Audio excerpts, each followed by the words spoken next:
What is up, guys? Welcome back to the channel. Today I wanted to do a POV drive with my 2024 BMW M2. So if you guys caught my last video, I introduced this car.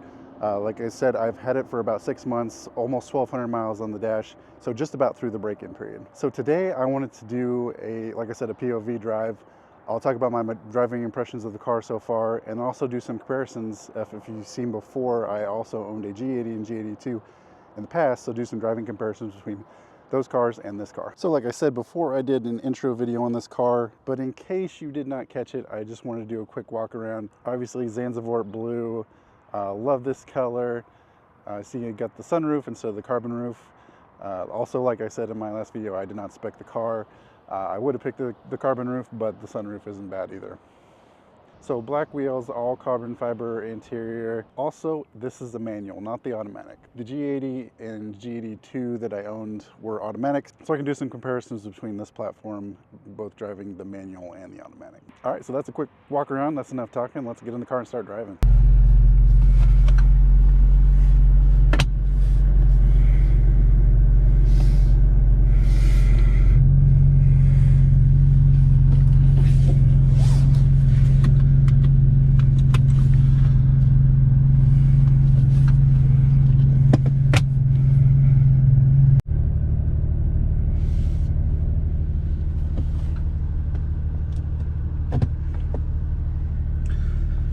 All right, so one weird thing that I did not mention in the walk around is, this is basically the same center console as in the other G80 cars I've had. In the M3 and the M4, the wireless charger was up here in front of the cup holders, and here it's actually down in the armrest. It kind of just sits in that spot there, and it's really secure, but if you do need to reach your phone in the middle of driving, it's not the most convenient thing, but it's tucked away in there. All right, so on setup, I did the M mode to sport. I like the dash in the sport mode better. I've got it on my M2 setting, which is everything all the way up to Sport Plus for the engine. The gear shift assist, which is the rev matching, which is really nice. It makes you, even if you're like me and you're not a professional, stick shift driver, this can make you, look like you know what you're doing. So that's very helpful. Whenever you upshift or downshift, it automatically just gets you in the right RPMs to make it a smooth transition. So that's very helpful. Chassis in Sport Plus, steering in Sport Plus, brake in Sport Plus. So we're ready to take off.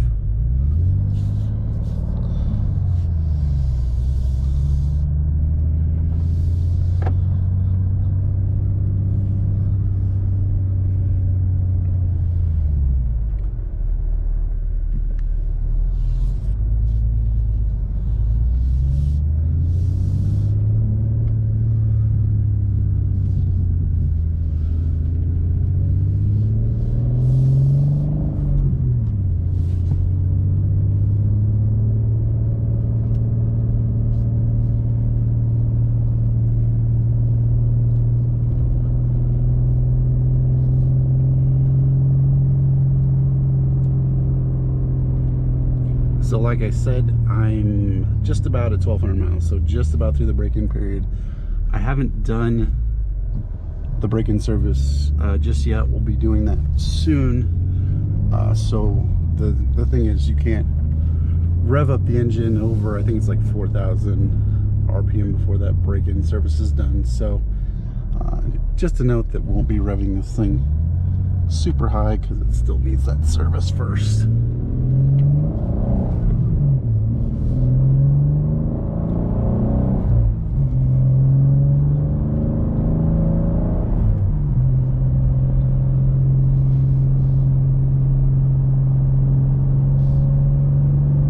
Now with the manual, this thing is still plenty quick, but not near as fast off the line 0 to 60 as you get with an automatic. Obviously, if you were really good with the stick shift, maybe you could come close to that, but whereas I'm no professional race car driver, so I don't get anywhere close to that. So I realize I am the weak link there that holds this car back from being as fast as it could be.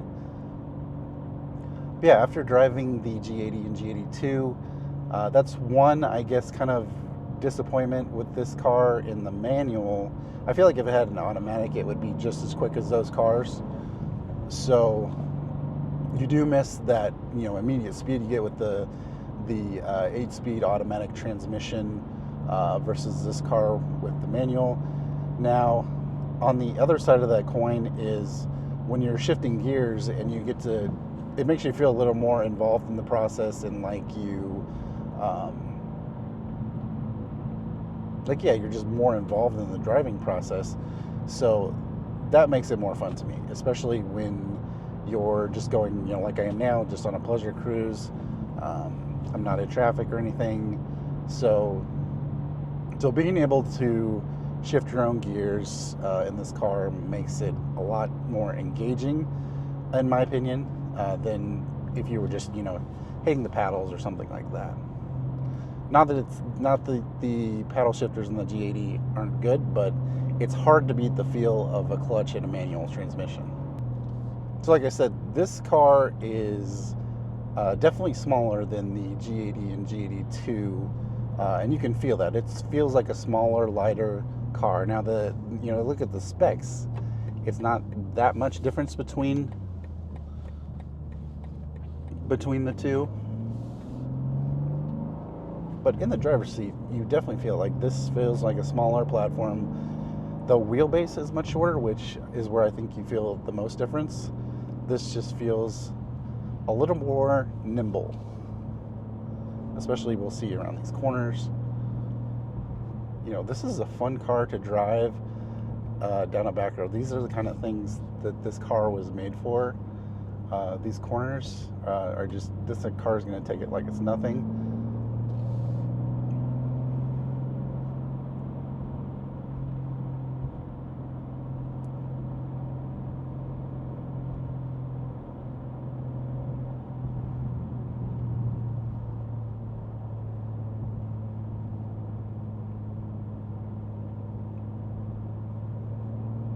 Can say we got a really nice day here in Kansas. It's supposed to get up to about 70 degrees. So hoping that winter is behind us. We got some more snow last week, and I'm hoping that's it for March, and we can just, it's looking like the forecast going in the future is a lot more warm and staying in the 60s and 70s. So hopefully that will keep up, and that'll make it easier to do more car videos, which is awesome. As you can hear, the engine sounds pretty good in the cabin. I haven't done any modifications, no aftermarket exhaust or anything like that. I think I know most people do that on YouTube, but to me, from the factory, I trust the M engineers, and I think they do a really good job. And sure, it would sound better if you went and put an aftermarket exhaust on it, but I think from the factory it sounds pretty good.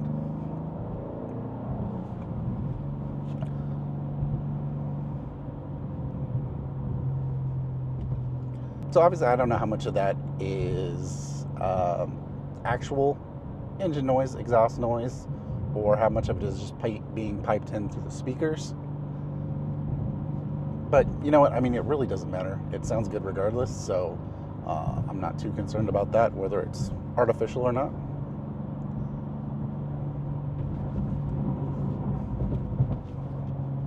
All that matters is it sounds good.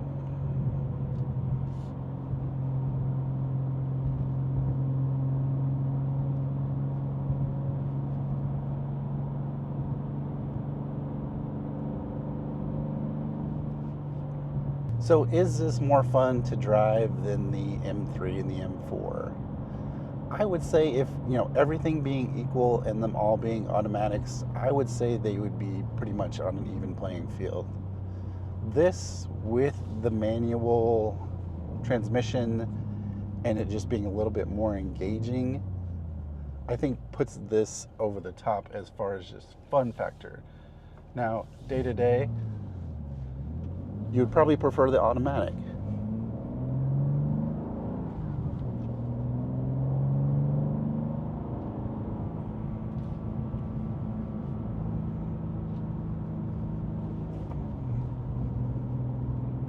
But this being in a manual, and of course you could get a M3 in a manual, get an M4 in a manual, which would put it, you know, at the same level,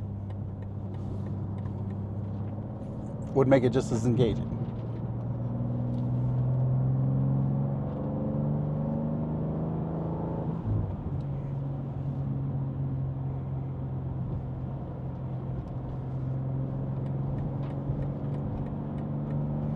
But I think where the discussion between M2 and M3 gets really interesting is the value you get for the M2.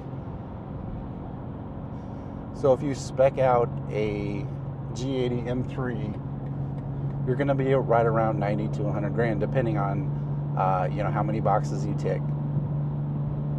For this, I got this. The sticker was a little under 65, and with discounts, got it closer to 60. The last G80 I bought, the sticker was a little bit over 100. So value-wise, you could definitely argue like this is a total bargain. You get the same engine, of course slightly detuned. You could get the same automatic, so it would feel just as quick. But for a performance car of this, capability, like this thing is a total bargain. Obviously, you look on the dash, you get a little bit of cheap plastic, same thing on the door. There are some cost savings involved. But I mean, overall, this is a package. It's kind of hard to complain.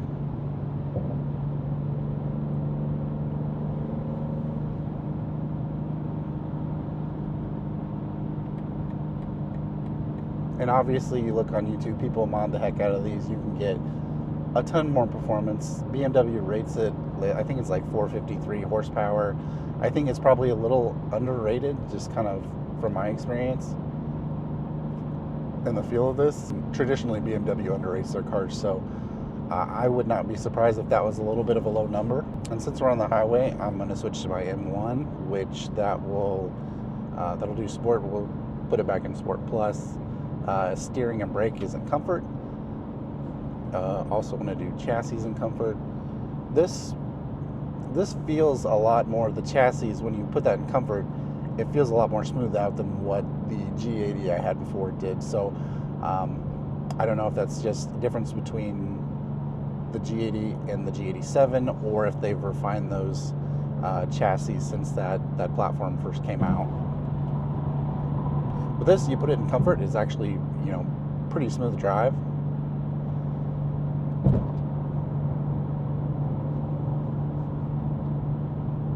And that's what I think, obviously I've owned a ton of them. That is one of the best things about these M cars, is they're so versatile that you can, just changing a few settings, go from, a really comfortable car that you can daily drive anywhere, doesn't make a lot of noise, not going to stand out, and with the push of a button, you can just turn it into a monster, which is fantastic, because otherwise you would have to have two separate cars, one for a daily driver, one for your race car. This, you get it all in one package.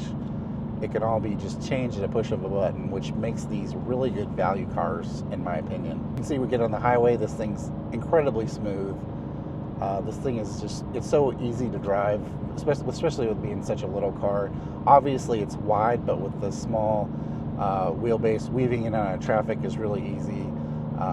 Getting around is super simple with this car, and I've loved every minute of ownership so far. Now, like I said, I'm replacing this fairly soon. I have another car that I've ordered. Like I said, the main driver between that is not that I don't like this car. It's just that my family's growing, my kids are getting bigger. It's a little hard to fit them and all their stuff in the back, which this is actually a pretty spacious back seat, but with them getting a little older, they just need a little bit more room than a two-door coupe provides, unfortunately for me. But we'll get back to the coupes eventually someday, but for day-to-day school pickup and drop off, we're having to get something a little bit, I'll say practical, but it's not really practical. If you're an enthusiast like me, there's no such thing as a totally practical car that you're going to be interested in. So that will be coming soon. It's actually in transit now. I'm hoping it will arrive by the end of March, but we'll see when that does get here. You can see on the curves, this thing just stays completely level. It's great. It's such a great feel of a car. anything you're going to encounter on a public road on a highway this was obviously made for the track, so you're not going to come anywhere close to getting near the limits of what this thing can do.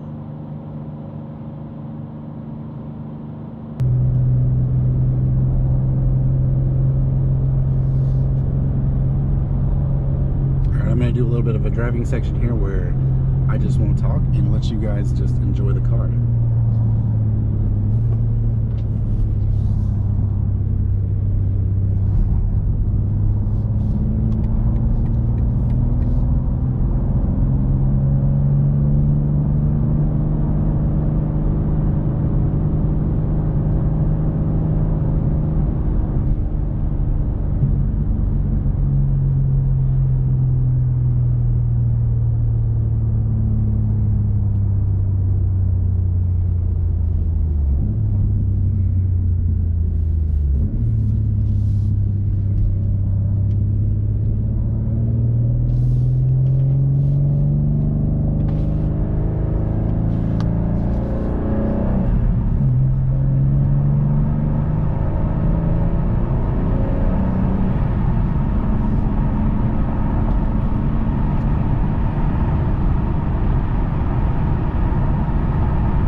Alright, so we got stuck behind this X5. Like I said, I've been loving this car. As I said, I'm going to be trading it soon, but that has nothing to do with how good this car is. I feel like, my other video, I dogged it a little bit, but I got to say, ownership experience of this M2 has been really good. I know this is a 2024 model. For 2025, they made some improvements, just like they did with the G80 and G82. So check those out. I like a lot of the things they did with they did the flat bottom steering wheel. I know for the G80s, they've got new headlights, which I think look really good. I saw those in person. at a BMW dealership. I saw a 25 G80, and I really liked all the changes. It was ended up being a little bit bigger refresh than I had originally thought. So lots of cool little details they added. But that's going to wrap things up for today's video. Hope you guys enjoyed it. If you did, make sure and let me know down in the comments, and we'll try and do more POV drive videos like this. Let me know what you guys want to see next. So what I was thinking is, next I might do a video on our X5M.